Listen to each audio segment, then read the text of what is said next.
자, 오늘은 현대시 감상하기 중에 남신이주 유동 박시봉방이라는 시를 배워보도록 하겠습니다. 예,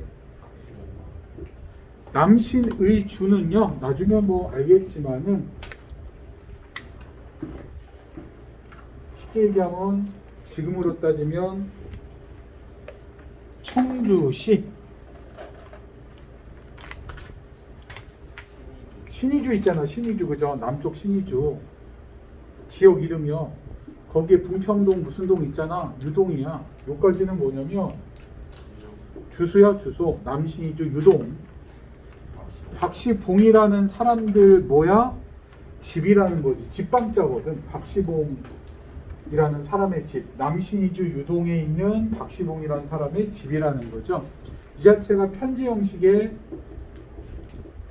편지 주소 형식을 따고 있거든요. 일단 편지라는 자체가 어떨 때 편지 쓰니?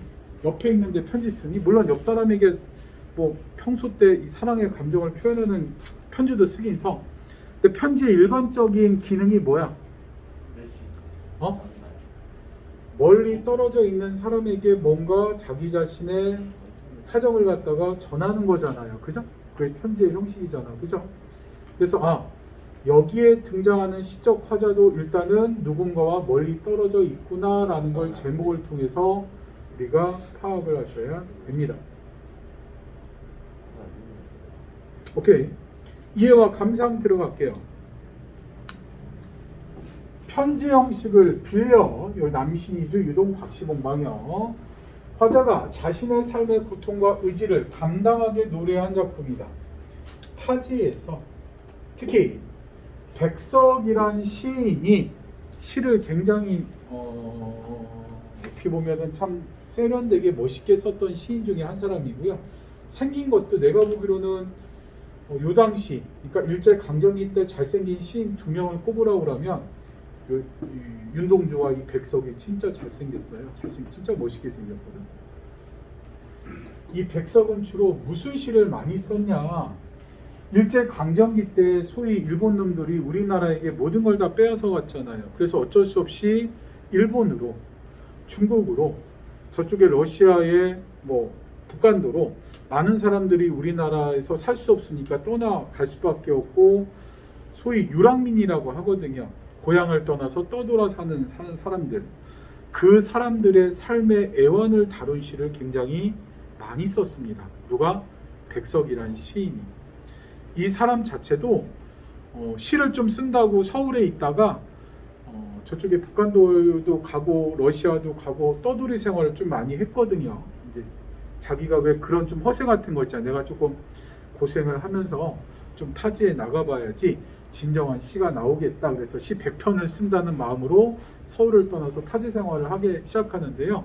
원래는 신문 기자고요. 기자로서 글을 기본적으로 잘 썼던 시인이기도 하고, 그렇다 보니까 이 사람이 쓰는 시의 제재는 일단은 고향과 떨어져 타인에서 사는 유랑민의 애환과 삶을 갖다가 주로 시로 표현을 했고, 이 시도 큰 틀에선 벗어나지 않는 시라고 보시면 될 것 같아요.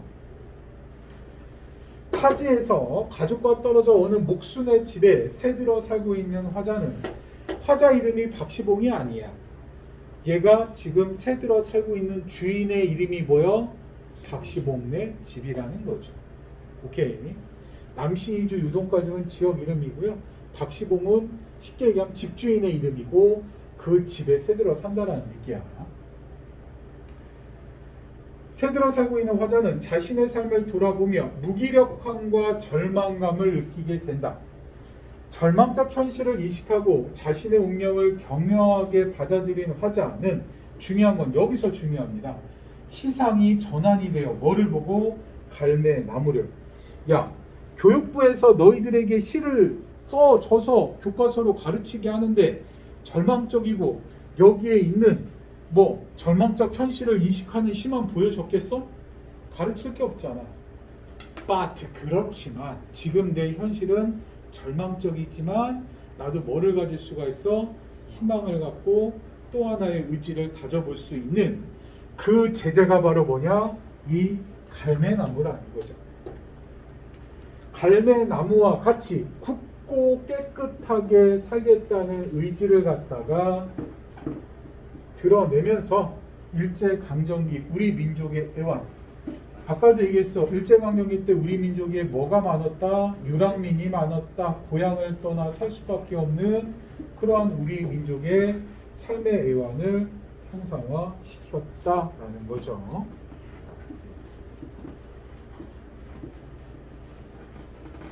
작가 백석이라는 시인은 중요하기 때문에 잠깐 보고 갈게요. 백석, 아름다운 우리말 문장으로 향토적인 감수성을 표현하면서 민중들의 삶과 애환을 드러내는 경향을 보였으며 모더니즘을 발전적으로 수용한 시들을 발표하였다.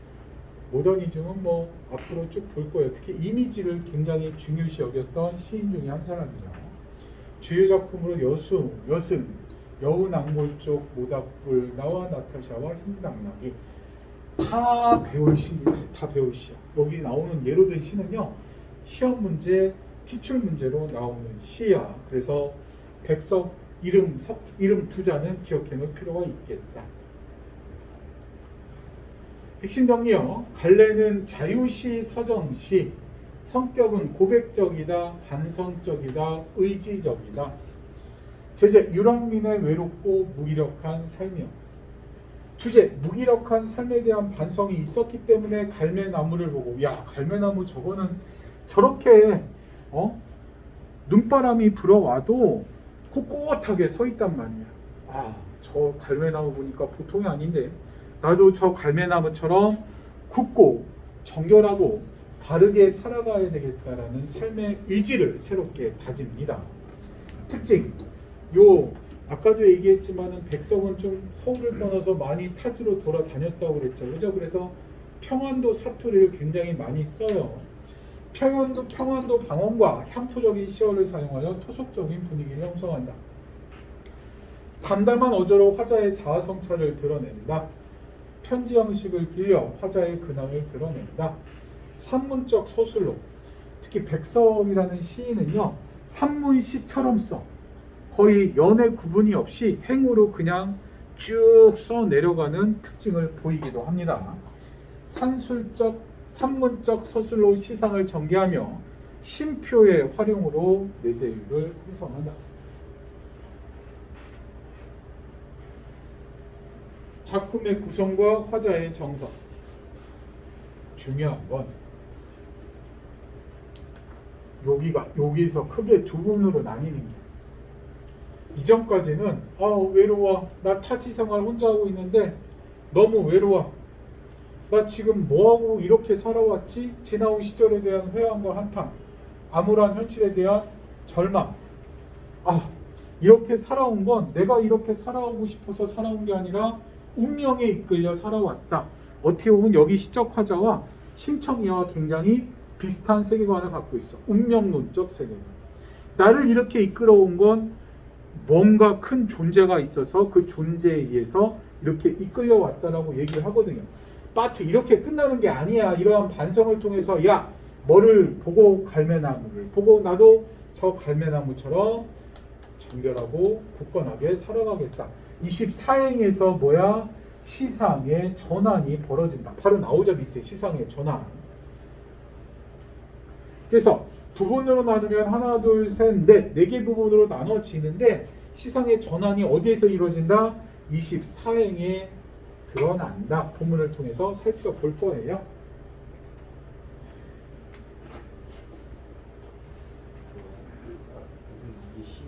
네? 아까 그랬잖아. 연애 구분이 없다고. 원래 여우낭골족도 그렇고요. 이 사람 시를 보면은 연애 구분이 없이 쭉 산문적 서술이, 그게 산문적 서술이야. 그냥 줄글로 쭉 써내려가는 듯이 쓴 게. 시상의 전환이요. 아까 24행 전까지는 외로움, 쓸쓸함, 무기력함, 좌절, 절망, 회한, 슬픔, 지나온 삶에 대한 반성, 부정적인 정서가 있었다고 하면 그러나 갈매나무를 보고 내면의 안정, 친전이 일어나고 경건함과 경화, 새로운 삶에 대한 의지와 희망을 다루면서 긍정적 정서로 시상의 전환이 벌어지고 있다. 중요한 건 뭐다? but 그러나가 중요합니다. 24에게 그러나.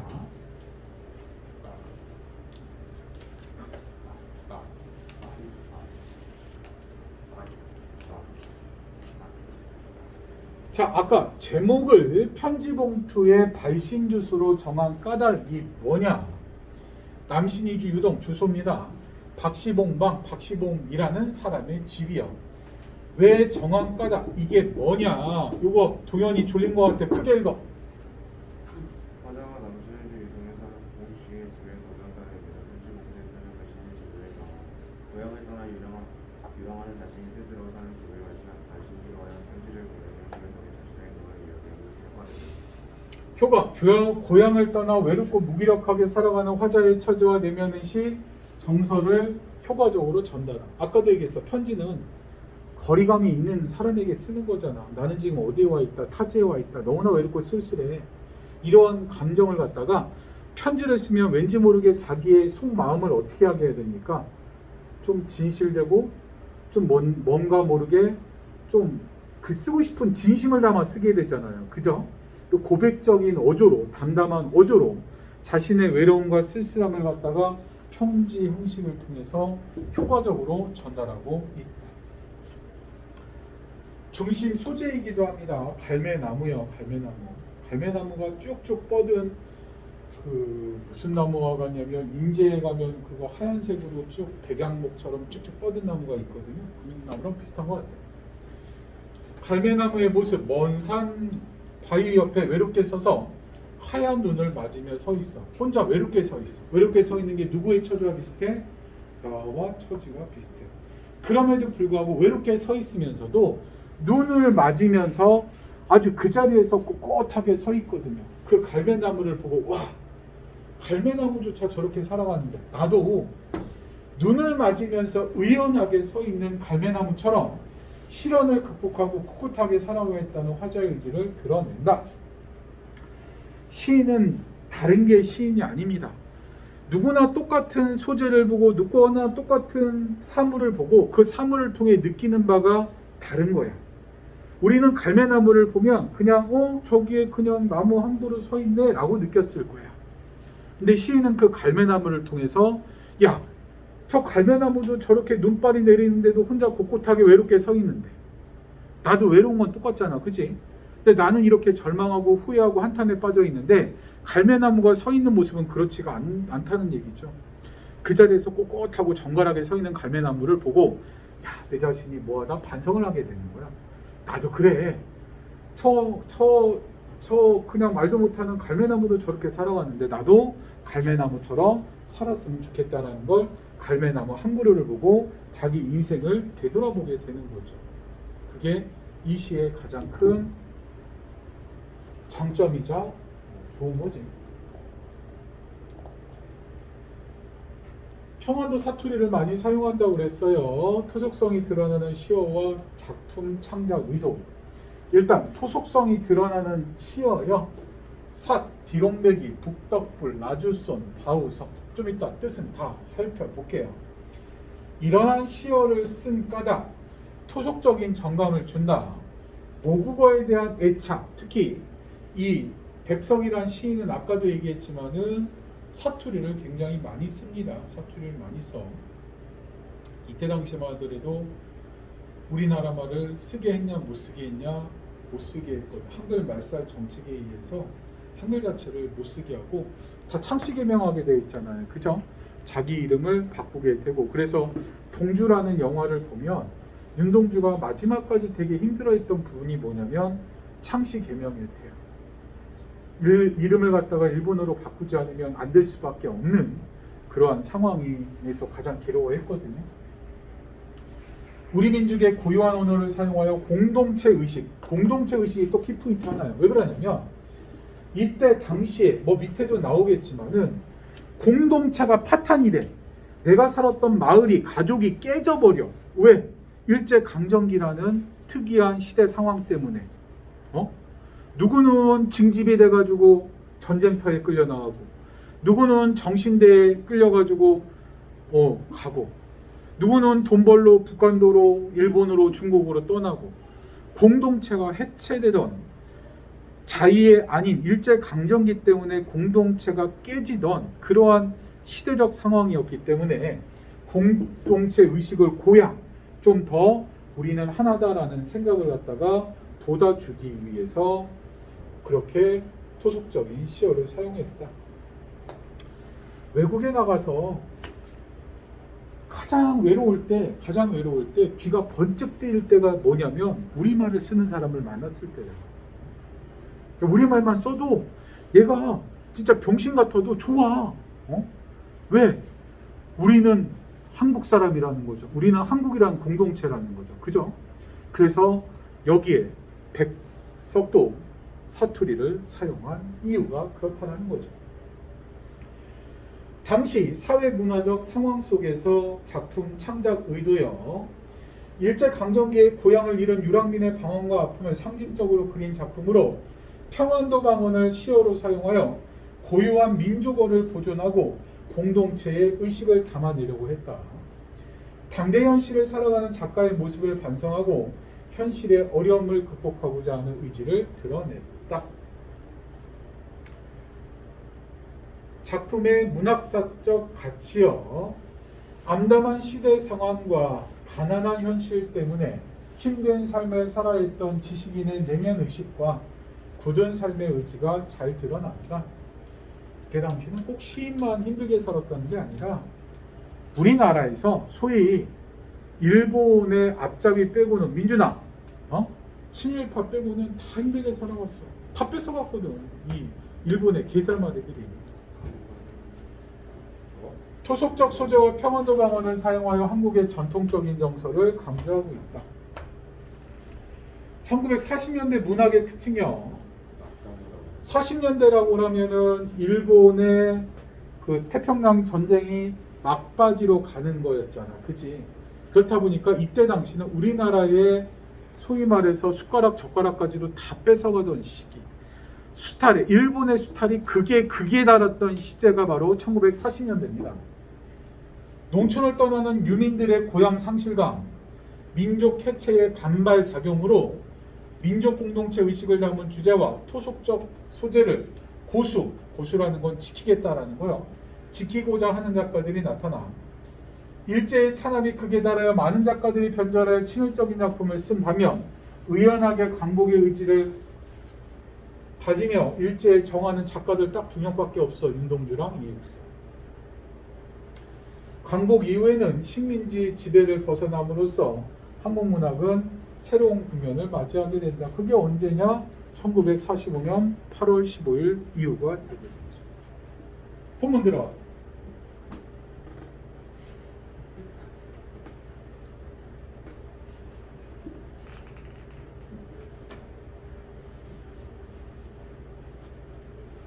어느 사이에 나가 등장하네요. 나라는 건 시적 화자가 겉으로 드러나 있다. 그죠? 이 정도는 알겠지. 시에서 나나 내나 우리라는 표현이 나오면 시적 화자가 겉으로 드러났다. 어느 사이에 나는 아내도 없고 또 여기에 아까 그랬지. 얘는 산문적 특징을 갖고 있는데 뭐야? 쉼표의 활용으로 운율을 갖다가 형성하고 있는 자유시거든요. 원래 어떻게 읽어야 되냐?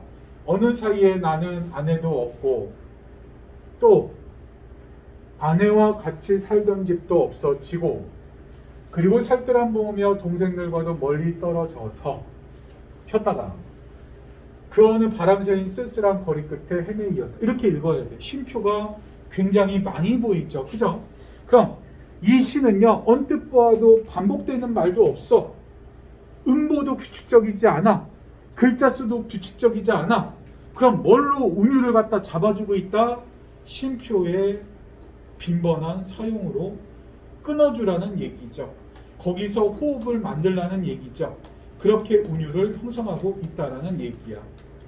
오케이? 왜 박수 쳐?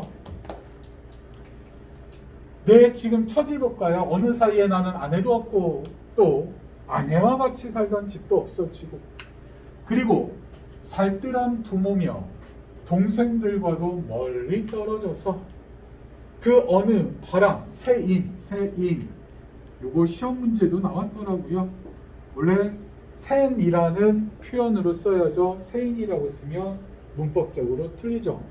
문법적으로는 틀리나 운율을 형성하기 위해서 저렇게 길게 느려 쓰는 걸 우리가 무슨 허용이라고? 시적 허용입니다. 새인, 쓸쓸한 거리 끝에 헤매이었다. 가족과 떨어져 사는 유민의 삶, 유랑인으로서 살아가는 시적 화자의 모습이 드러나고 있네요. 바로 날도 저물었어. 바람은 더욱 세게 불고 또 쉼표가 있죠. 추위는 점점 더해 오는데 내 지금 처지가 해도 치고 바람도 부네. 추위는 점점 더해 오네. 조넨 지금 춥고 배고프고 외롭고 쓸쓸해. 어느 목순의 집 헌사슬간 거기에 토속적인 어휘가 많이 나온다고 그랬죠. 사시라는 건 갈대를 엮어서 만든 자리. 쉽게 얘기하면 지금으로 따지면은 뭐요? 밑에 못 갈고 집에 못 갈고 있니? 밑에 바닥에 까는 걸 뭐라 그래? 응? 장판 위에 까는 걸 뭐라 그래? 카페트. 카페트 몰라? 처음 들어봐? 그러니까 갈대로 만든 카페트야. 목순의 집 헌 삿을 깐, 헌 갈대로 만든 카페트를 깐 한 방에 들어서 한쪽 방에 들어서 주인을 붙이었다. 주인 여기 주인을 붙이었다라는 건 새들어 산다라는 얘기야. 새들어 산다. 한 방에 들어서 목순의 집에서 한 방에 들어서 주인을 붙이었다는 자체가 새를 들어 산다라는 얘기야. 새를 들어 산다. 즉 다시 시험 문제에 이런 문제가 나와. 박시봉이 시적화자 이름 아니라고 그랬어? 주인집이야. 주인의 이름이 박시봉이야. 그리고 박시봉네 방은 새들어 사는 방을 얘기하는겨. 언더스탠드? 주인을 붙였다 뭐라고? 새들어 살았다라는 얘기. 오케이. 가족과 헤어져 떠돌이 생활을 하는 모습이 나타나네요. 여기까지 정리됐죠? 여기까지 하나의 부분이 되는겨. 이리하여 나는 이렇게 외롭고 쓸쓸하고 춥고 춥게 살아가고 있는데 이리하여 나는 이 습내 나고 습기가 나고 습기 차고 춥고 누긋한 방에서 누긋한 좀 동그라미죠. 지금으로 따지면 눅눅하다라는 얘기야. 눅눅하다. 습기 많으면 요즘처럼 눅눅하잖아, 그죠? 제습기 틀어야 될 거 아니야.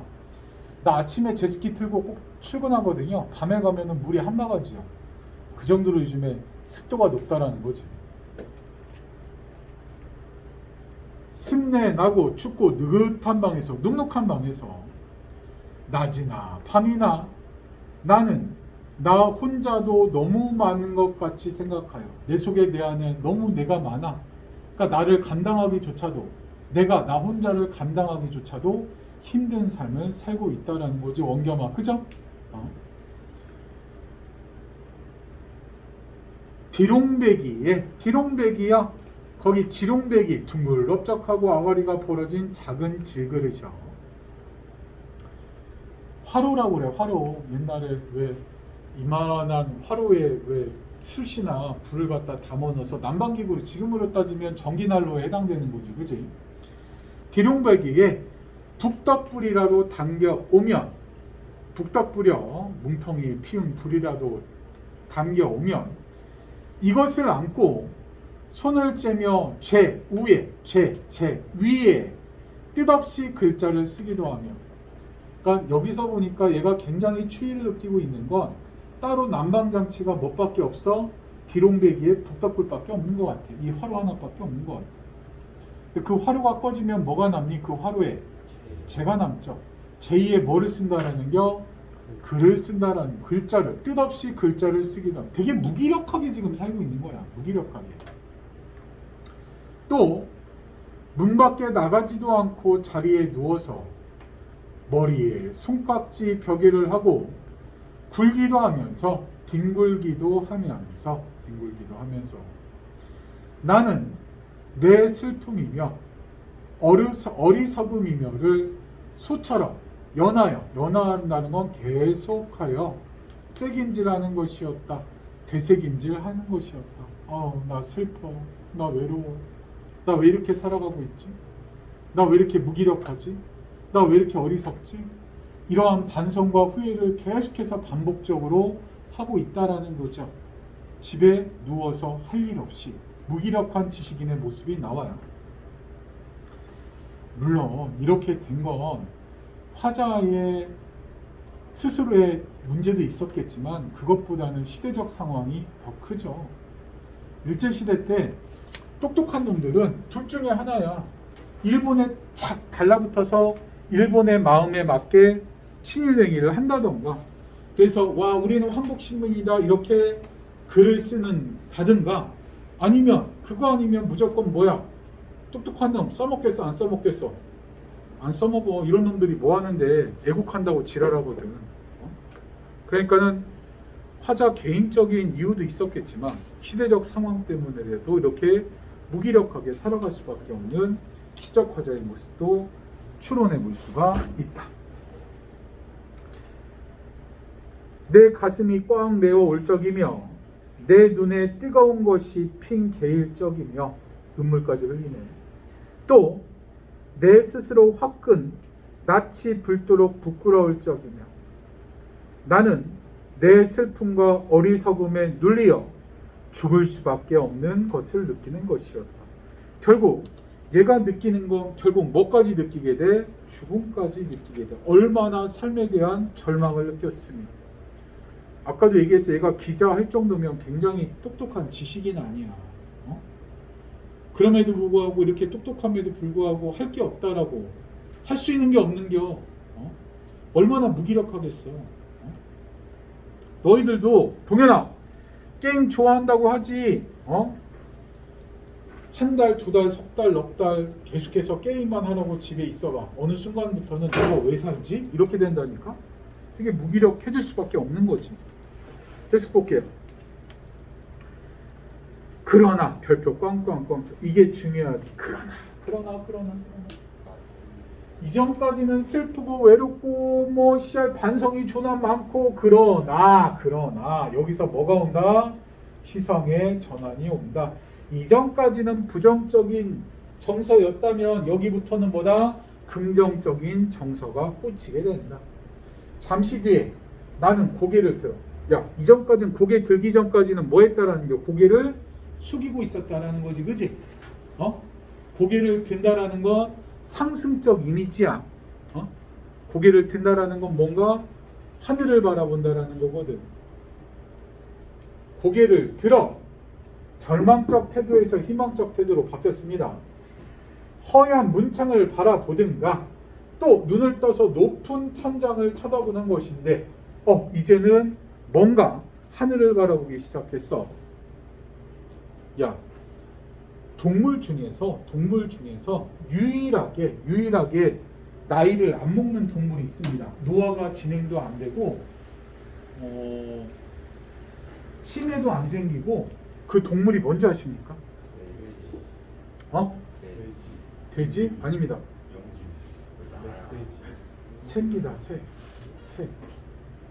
새는요 스트레스가 없대. 조그만 스트레스가 쌓이면 얘는 어디로 날러? 하늘을 나르는 거야. 하늘을 바라보는 거야. 그래서 유일하게 새라는 동물만이 늙지도 않고 치매도 없고 그렇다는 거지. 일리 있는 말이다. 우리는 스트레스 때문에 하루에도 팍팍 늙잖아, 그지? 늘 지금은 그나마 이렇게 좀 탱탱하죠? 고3 되면 다 얼굴이 썩어. 공부에 대한 스트레스 때문에. 그래서 여기 시작하자도 눈을 떠서 이제 문창을 바라본다든가 높은 천정을 새처럼 바라보게 되는 거죠. 이때 뭐를 깨닫게 되냐? 나는 내 뜻이며 힘으로 나를 이끌어가는 것이 힘든 일인 것을 생각하고, 즉 주체적으로 내가 내 인생을 살아가는 게 아니구나, 힘든 일이구나라는 걸 깨닫게 돼, 자각하게 된다고 봐.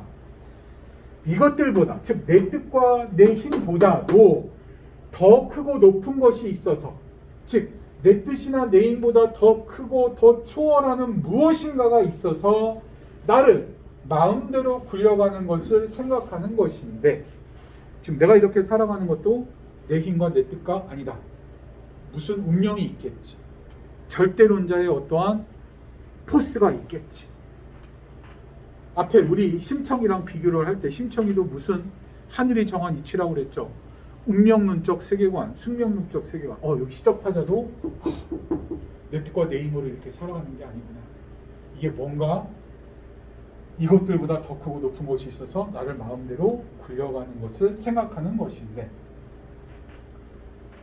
이렇게 되면은요, 사람이 야, 이거는 내 힘과 내 뜻과는 거리가 먼 거야. 이건 내가 발버둥친다고 되는 게 아니야. 이거 운명대로 살아가게 돼 있어. 이거를 딱 느낄 때부터 사람은 초월을 한다고 그래요. 모든 걸 내려놓게 돼. 왜?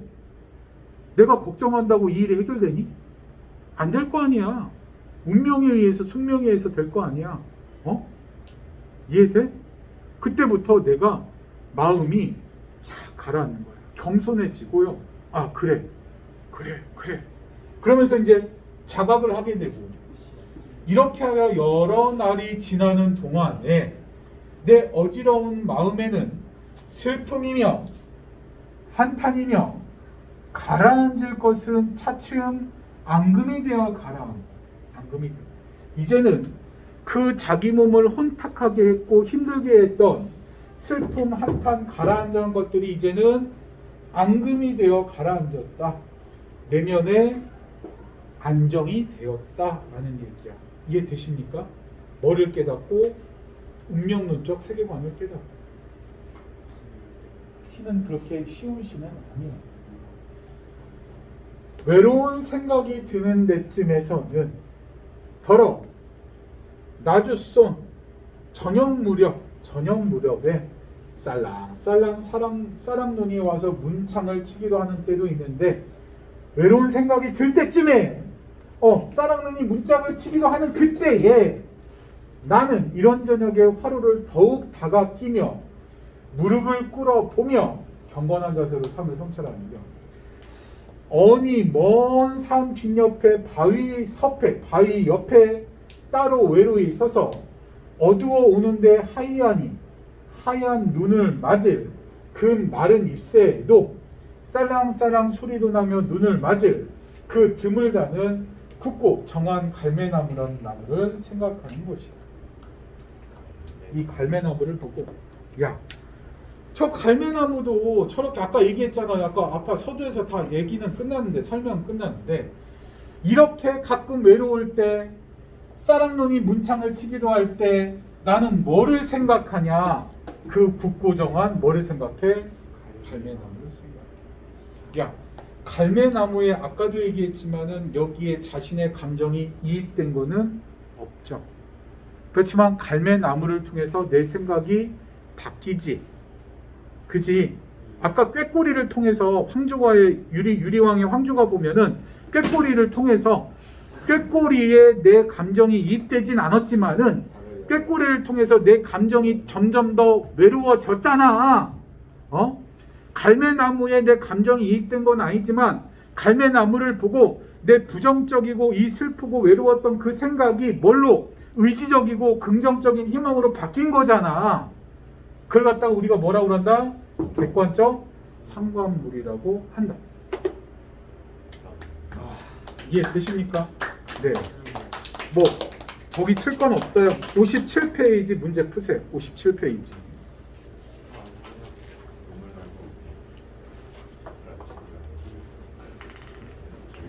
57페이지 문제 푸시기 바랍니다. 1번부터 5번까지 풀어주세요.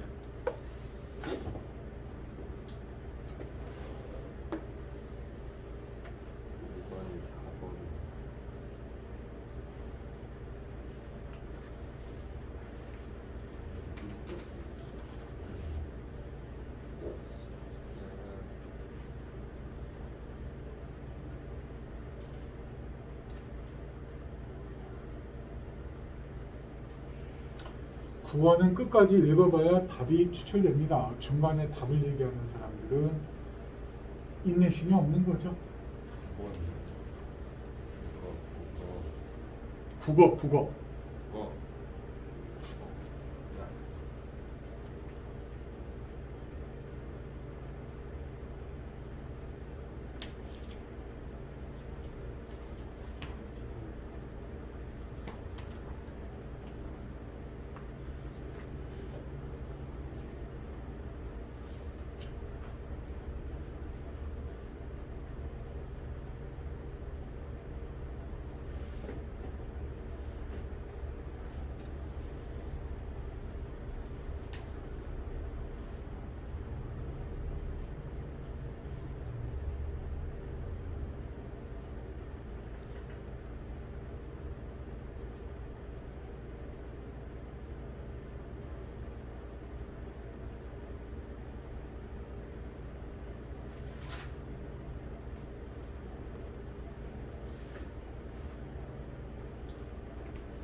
가이네트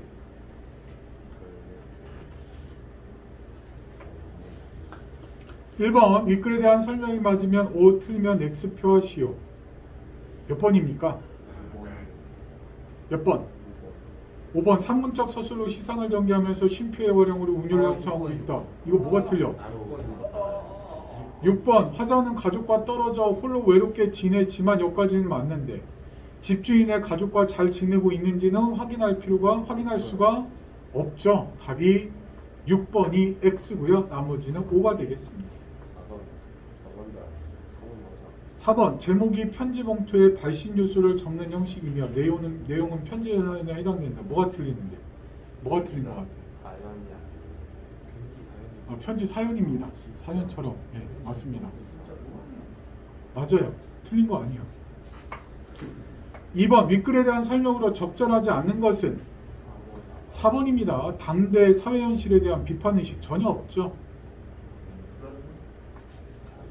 3번 윗글의 화자에 대한 설명으로 적절하지 않은 것은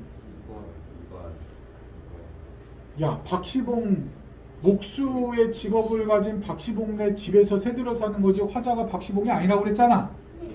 이거 시험 문제에 잘 나오더라고요.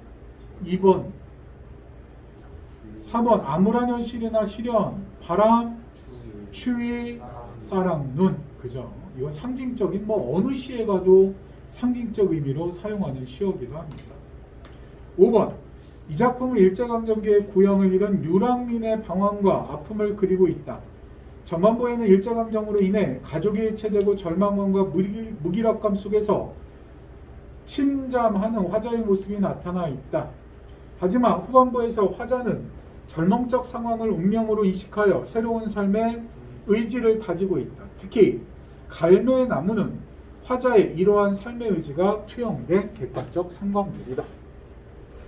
그 뒤에 58, 59쪽 풀어주세요. 문제 풀면서 확인하겠습니다.